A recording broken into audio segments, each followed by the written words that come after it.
इस कहानी को 1986 में शुरू किया जाता है। एक बड़ी सी फील्ड्स में हमें माँ बेटी को खेलते हुए दिखाया जाता है कि तभी अचानक से वे डरकर जोर जोर से चिल्लाने लगते हैं, क्योंकि फील्ड्स में बहुत सारे इंसानी जिस्म के पार्ट्स पड़े हुए थे। यानी किसी इंसान को काफी ब्रुटल तरीके से मारकर उसके टुकड़े टुकड़े करके यहाँ पर फेंका गया हुआ था। आखिर यह सब कैसे हुआ था, इसी को दिखाने के लिए एक दिन पीछे का सीन दिखाया जाता है। रिपोर्ट के रात में मेटियोर शॉवर होगा, यानी बहुत सारे छोटे बड़े मेटियोर आकर जमीन पर गिरने वाले हैं, जिन्हें देखने के लिए बहुत से सारे लोग रिलैक्स पॉइंट पर पिकनिक मनाने के लिए आ गए थे, ताकि बड़ी आराम से वो यहाँ से मेटियोर शॉवर देख सके। यहीं पर एक कार में 3 दोस्तों का ग्रुप भी था जो पिकनिक मनाने जा रहा था। इस मूवी में हमें मेटियोर से रिलेटेड लोगों की सोच के बारे में भी बताई जाती है। पहले के लोग माना करते थे कि जब भी मेट्रॉइड जमीन पर आकर गिरते हैं तो बस तबाही ही लेकर आते हैं, जिससे इंसानी और जीव जंतु खतरे के लपेट में आ जाते हैं। कुछ रिलीजियस लोगों का यह भी मानना था कि जब दुनिया में बुराइयां बहुत ज्यादा हद से ज्यादा बढ़ जाती हैं, तो गॉड सभी को यानी इंसानों को सबक सिखाने के लिए मेट्रॉइड्स को जमीन पर फेंकते हैं, ताकि इंसानों को सजा मिल सके। खैर, इस मूवी को दोबारा से कंटिन्यू किया जाता है और हम कैस्टर के ग्रुप को देखते हैं, जो जब जंगल से गुजर रहे थे तो इन्हें रास्ते में एक बूढ़े आदमी ने रोक लिया, जो कि और नहीं बल्कि वो बूढ़ा पोपेय ही था। वो इन्हें यहाँ से वापस जाने को कहता है और मेट्रॉइड्स की खतरे के बारे में भी बताता है, पर ये लोग जब उसकी बात नहीं सुनते तब वो इन्हें बिना कुछ कहे यहाँ से चला जाता है और ये लोग अपना जर्नी दोबारा से शुरू कर देते हैं। पिकनिक वाली जगह पर जब ये लोग पहुँचते हैं तो वे सभी देखते हैं कि यहाँ पर तो इनके 2 दोस्त पहले से आए हुए हैं और उन्होंने यहाँ पर सारी पिकनिक की तैयारी भी कर रखी थी। कैस्टर की बहन ओलिविया यहाँ पर सब कुछ चेक करने के लिए जाती है और थोड़ी ही दूरी पर वो देख पाती है कि 2 अनजान लड़के मिलकर एक बूढ़े आदमी को बहुत ही बुरी तरह से मार रहे थे। वो जब उन्हें रोकने के लिए आगे बढ़ी तब उन्होंने गंदी नजर ओलिविया पर ही डाला, लेकिन जब देखा कि ओलिविया के पीछे उसका भाई भी है तब वो दुम दबाकर भाग पड़ते हैं। ये लोग इस बूढ़े आदमी की मदद करने के लिए आते हैं। इस बूढ़े आदमी के पास एक कॉमिक बुक भी थी जिस पर वो बहुत ही बिलीव करता था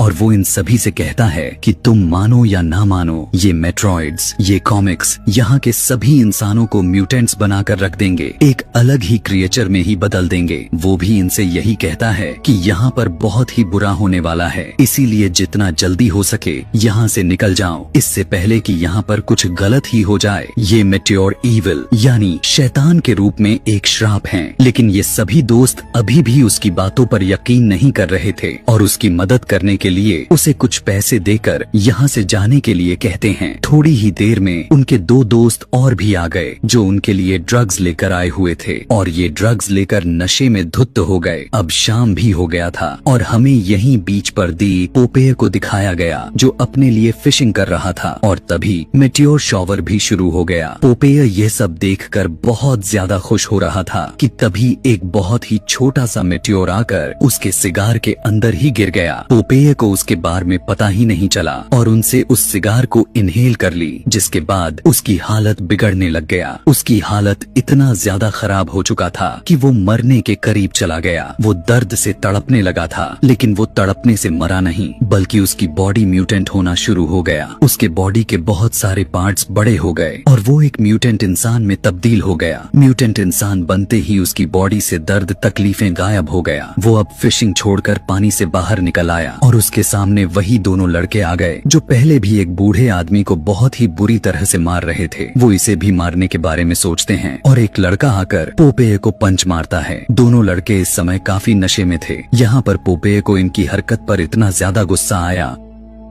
कि पोपेय उसके मुंह पर एक जोरदार पंच मारा, जिससे उसका पूरा का पूरा सर ही टुकड़ों में विभाजित हो गया और यहीं पर उसकी एक दर्दनाक वाली मौत हो गई। इस लड़ाई के दौरान पोपेय के सिगार का पाइप भी टूट गया था। वो उस लड़के के हाथ की हड्डी तोड़कर उसे अपने सिगार पाइप के तौर पर यूज करने लगा। जो लड़का अभी अभी मरा था उसका दूसरा साथी बहते हुए ओलिविया के पूरे ग्रुप के पास जाकर उन्हें वार्न करता है कि यहाँ पर एक भयानक आदमी उन्हें मारने के लिए आ रहा है, लेकिन ये लोग उसकी बात पर बिल्कुल भी ध्यान नहीं देते और उसकी बातों का मजाक बनाना शुरू कर देते हैं। उन्हें लगता है कि ये लड़का हमारे साथ कोई प्रैंक कर रहा है। हालांकि वे सभी यह भी नोटिस नहीं किया कि वो लड़का पूरी तरह से खून से लथपथ था। अब वॉशरूम में जाने के लिए इन्हीं के ग्रुप में से एक लड़का कुछ दूरी पर चला जाता है। उसी दौरान वॉशरूम की जरूरत पोपेय को भी पड़ जाती है। वो दरवाजा खोलकर अंदर आ जाता है और वो लड़का उसे ऐसे देख रहा था कि जैसे पूछना चाह रहा हो कि आखिर क्या प्रॉब्लम है। तभी पोपेय उसे इस तरह से देखने पर उसका सिर को ही पकड़ लेता है और इतनी जोर जोर से घुमाने लगता है कि उसका सर ही टूटकर पोपेय के हाथ में आ जाता है। उसका सर उसके धड़ से अलग हो जाता है, जिसके बाद पोपेय ने बेदर्दी से उसका सर को साइड में फेंक दिया जैसे कि वो एक रैपर हो, और फिर वो उसी के बॉडी के ऊपर बैठ गया। आखिरी बार उस लड़के के सर को दिखाया गया जिसकी आंखें बहुत ही डरावने अंदाज में हिल रही थीं, जिसके बाद वो पूरी तरह से मर गया। दोबारा से हमें इनके ग्रुप को ही दिखाया जाता है जिसमें एक कपल टेंट में चला जाता है और बाकी के सारे लोग जमीन पर लेटकर आसमानों में देखते हुए मेटियोर शॉवर की सीन्स का एंजॉय कर रहे थे। बातों ही बातों में इन्हें अंदाजा होता है कि इनका साथी जो वॉशरूम में गया था वो अभी तक आया नहीं। ये डर जाते हैं और उसे ढूंढने के लिए सोचते हैं कि तभी इतने ही देर में पोपेय इनके टेंट्स के करीब आ जाता है। टेंट के अंदर वो कपल थे। पोपेय अंदर जाकर उस लड़के के सर के अंदर उसके हाथ में मौजूद हड्डी स्टैब करते हुए उसे जान से मार डाला, जिसके बाद उस लड़की को मारते हुए भी उसका सर घुमाते हुए उसके सर उसके धड़ से अलग कर दिया। यहाँ पर इन्हें अभी तक इनका बिछड़ा हुआ साथी नहीं मिला था। ये लोग दो दो ग्रुप में बंटकर उसे ढूंढने का फैसला करते हैं। कैस्टर और उसकी गर्लफ्रेंड दूसरी तरफ चले जाते हैं जबकि ओलिविया और उसकी साथी किसी दूसरी तरफ जाते हैं। इन्हें यहाँ पर एक मेटियोर पड़ा हुआ मिलता है, जबकि दूसरे तरफ कैस्टर और उसकी साथी को अपनी साथी की लाश नजर आ जाती है जिसके ऊपर सर भी नहीं था। ये लोग उसे देखते ही काफी बुरी तरह घबरा गए। इन्होंने भी जोर से चीख मारी जबकि दूसरी तरफ ओलिविया भी चीख मारी। अब ओलिविया ने क्यों चीख मारी थी? ओलिविया की साथी उसे प्रपोज मारने लगी थी, लेकिन चीख मारने का वजह उसका यह प्रपोजल नहीं था। ठीक प्रपोज करने के टाइम पर ही एक मेटियोर आकर उस लड़की के सर के आर पार हो गया जो ओलिविया को प्रपोज कर रही थी। और ऐसी भयानक मौत अपने आंखों के सामने देखने के बाद से ही तो ओलिविया की चीख निकली थी। यहाँ से दोनों मिलकर दोबारा से कैंप की तरफ जाने का डिसाइड किया और वहाँ कैस्टर और उसकी साथी भी कैंप की तरफ ही जा रहे थे और रास्ते में उन तीनों का टक्कर हो जाता है। यहाँ पर जब इन तीनों को इन सब के बारे में पता चला कि यहाँ पर क्या चल रहा है तो ये तीनों का फेस एक डरावनी जैसा हो गया था। इनका डर और भी अब बढ़ने लग गया था। अब तो इन्हें पछतावा होने लगा था कि ये लोग यहाँ के लोगों की बात ना मानकर बहुत बड़ी गलती कर दी है। बाद में वे सभी लोग इन्हें यहाँ से जाने के लिए कह रहे थे, लेकिन उनकी बातों का मजाक के साथ इग्नोर भी किया जा रहा था। खैर, ये लोग अब फैसला कर लेते हैं कि ये तीनों अब यहाँ से जल्दी ही वापस निकल जाएंगे, लेकिन कैसे निकल पाते? इन्होंने कैंप के पास जाकर देखने पर पता चला कि पोपेय वहाँ पर बड़ी ही आराम से बैठकर एंजॉय कर रहा था और ये तीनों देखकर हैरान परेशान रह गए कि वो बूढ़ा आदमी जिसे इन्होंने यहाँ आते समय दोपहर में देखा था, जो इन्हें यहाँ पर आने के लिए रोक रहा था, वो अब इतना ताकतवर कैसे हो गया है? ऐसा क्या जादू हुआ था? उस पर इन लोगों की आंखों पर विश्वास ही नहीं हो पा रहा था। अब ये परेशान हो जाते हैं कि आखिर यहाँ से भागे कैसे, क्योंकि इनकी कार की चाबी उसी टेंट में ही थी जिसके आगे पोपेय बैठा हुआ था। ओलिविया ये डिसाइड किया कि बिना रिस्क के हम लोग नहीं बचने वाले, इसीलिए वो अपनी जान की बिना परवाह करते हुए उसी टेंट में रेंगते हुए चली जाती है जहाँ पर वो अपने बाकी के दोस्त की लाशों को देखकर डर गई, लेकिन उसने शोर नहीं मचाया। बड़ी हिम्मत करते हुए अपना मिशन पूरा करने लगती है। उसे उस चाबी को लेकर यहाँ से बाहर निकलना था। अभी तक उसे लग रहा था कि पोपेय उसे नहीं देख पाया, लेकिन ये तो उसकी सबसे बड़ी भूल थी, क्योंकि पोपेय अचानक से उसकी टांगे को पकड़कर उसे टेंट से बाहर निकाल देता है।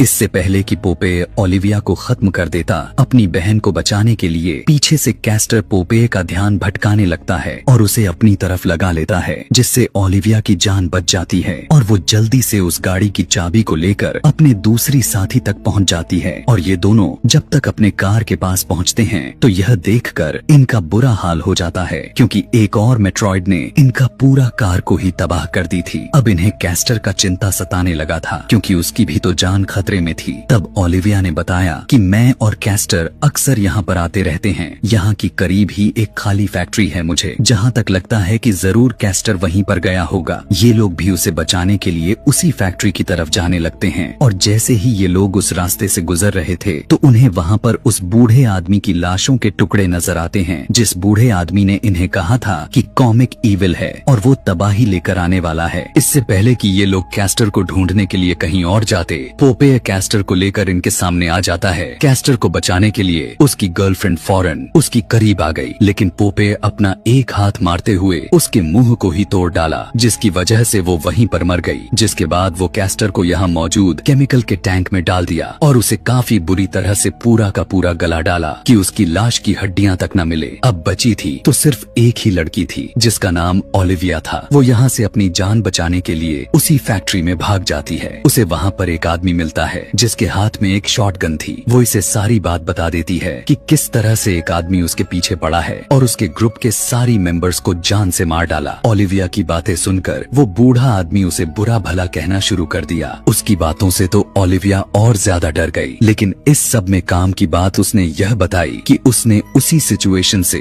और ऐसी चीजों से लड़ने के लिए कुछ बनाया हुआ था। वो आखिर क्या था यह नहीं दिखाया गया, लेकिन ओलिविया ने जब उसे देखा तब तो वो एकदम से शॉक्ड रह गई थी कि तभी बाहर से इन्हें दोबारा आवाजें आईं। बूढ़ा आदमी ने ओलिविया को यहीं पर रुकने के लिए कहा और खुद अपनी व्हील चेयर के साथ बाहर चला गया। बाहर आते ही यहाँ पर पोपेय ने इसे भी अपने हाथ में मौजूद हड्डी से मार मार कर उसकी जाने तक ले ली। इन्हीं सब के दौरान ओलिविया भी भागकर बाहर आ गया। वो पोपेय से लड़ना चाहती थी, लेकिन उसे तो कंट्रोल में लेना पोपेय के बाएं हाथ का खेल था। पोपेय उठाकर साइड में कर देता है इससे पहले कि पोपेय भी उसे मार डालता, लेकिन यहाँ पर ओलिविया का किस्मत साथ दे देती है, क्योंकि यहाँ पर वही जख्मी हुआ लड़का आ जाता है जिसने सबसे पहले आकर इन्हें पोपेय के बारे में इन्फॉर्म किया था। वो लड़का दौड़ता हुआ आया और फौरन उसके ऊपर चढ़ गया। वो उसके मुंह से हड्डी वाला सिगार निकालकर उसके फेस पर हमला कर देता है। ये हमला पोपेय को ज्यादा नुकसान नहीं पहुंचा पाता, लेकिन उसे गुस्सा बहुत ही ज्यादा दिला देता है। इसीलिए पोपेय उस लड़के को अपने ऊपर से नीचे गिरा दिया और उसके मुंह पर अपना पैर रख देता है, जिससे उसका पूरा का पूरा सर को ही कुचल डाला और उसे जान से मार देता है। अब वो जो मेट्रॉइड गिरा हुआ था वो ओलिविया के नजरों में आ जाता है। ओलिविया ने जैसे ही उसे उठाया तो उसके हाथ जलने लग गए थे, लेकिन ओलिविया ने उसे छोड़ा नहीं और उसे ले जाकर एक चेनसॉव मशीन जनरेटर के अंदर डाल देती है, जिसकी वजह से ये बड़ा सा जनरेटर चलने लगा। दरअसल इस चेनसॉव को उसी बूढ़े आदमी ने बनाया हुआ था जो अभी अभी मारा गया, जो इस फैक्ट्री में रहता था, और इस बारे में उसने ओलिविया को भी पहले से बता रखा था। ओलिविया बड़ी ही हिम्मत करके इस चेनसॉव को चलाते हुए पोपेय के पास पहुंच गई, लेकिन पोपेय भी इस तरह से हार नहीं मानने वाला था। उसने भी जल्दी से अपने आसपास से कुछ टूल्स ढूंढा और उसे मिली सिर्फ एक हथौड़ा, जिससे वो ज्यादा अच्छे से लड़ तो नहीं सकता था, क्योंकि उसके मुकाबले में उससे भी बड़ा उसके सामने चेनसॉव था। और ओलिविया ने बड़ी ही अच्छे से यहाँ पर अपनी दिमाग का इस्तेमाल किया और एक ही वार में पोपेय के बॉडी की 2 टुकड़ों में विभाजित कर दिया, जिसके बाद उसे लगा कि अब फाइनली पोपेय से उसकी जान छूट गई है। वो यहाँ से चली गई, लेकिन सुबह होते ही हमें दिखाया गया कि लाश तो वहाँ पर नहीं थी, जिसका मतलब पोपेय अभी भी जिंदा था। ओलिविया भी उस रात यहीं पर सो गई थी। सुबह उठने पर जब उसने यह नजारा देखा तो उसकी टेंशन और भी ज्यादा बढ़ जाती है। ओलिविया को काफी अच्छे से पता था कि वो कितना खतरनाक हो सकता है, इसीलिए वो उससे लड़ने की तैयारी में लग जाती है। कहानी में कुछ महीने बीत जाते हैं और हमें यहाँ पर न्यूज की तरफ से पता चला कि पोपेय अब न्यूयॉर्क में पहुँच गया था और जगह जगह तबाही का मंजर बनाता जा रहा था। इसीलिए यह जानते ही ओलिविया पहले से ही उसे खत्म करने के लिए अपने आप को तैयार कर रही थी। उसने एक मैकेनिकल हाथ बनाया हुआ था जिससे वो पोपेय से लड़ सके और उसे मारकर उसे उसकी दुनिया में वापस भेज सके। और इसी सीन को दिखाते हुए यह कहानी, यह मूवी यहीं पर खत्म हो जाती है। ऐसे ही और भी मूवी एक्सप्लेनेशन वीडियोस देखने के लिए कमेंट में नेक्स्ट लिखना ना भूलें। Thanks for watching.